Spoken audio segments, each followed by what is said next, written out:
राजू शीशा उठा।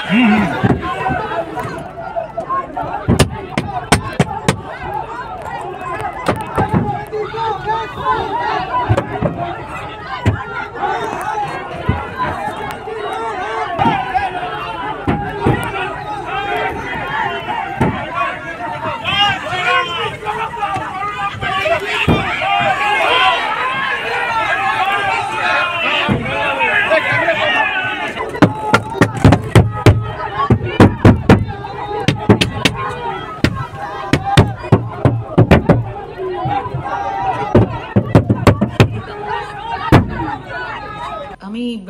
রেগুলারের আমার যেরকম শিডিউল থাকে আমি প্রোগ্রাম করছিলাম। রাত 9:30 নাগাদ আমি সপ্তগ্রামের বাঁশবেড়িয়ায় ঢুকি এবং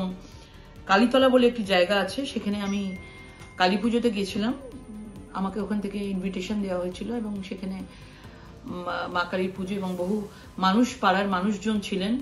এবং সবার সাথে দেখা সাক্ষাৎ করেছি, মাকে পুজো দিয়েছি এবং দিয়ে যখন গাড়িতে উঠে গাড়িটা স্টার্ট করেছি দেখতে পাই যে কিছু লোক একটা বড় বাঁশ, 3-4টে বাঁশের ওপরে একটা ছোট কালো পতাকার মতন লাগানো এবং তারা আসছে এবং উল্টো পাল্টা অশ্রাব্য ভাষায় গালাগালি দিচ্ছে, নোংরা কথা বলছে এবং গো ব্যাক স্লোগান দিচ্ছে। এবং তখন আমি ভেবেছি যে ঠিক আছে, তারা হয়তো দিচ্ছে, তাদের স্থানীয় মানুষের মতন হতে পারে, অনেকে অনেক কিছু তখন ষড়যন্ত্র কনস্পিরেসি থাকে, কিন্তু বিষয়টা আরো বাড়াবাড়ি হয় যত আমার গাড়ি রাস্তা এগোতে থাকছিল এবং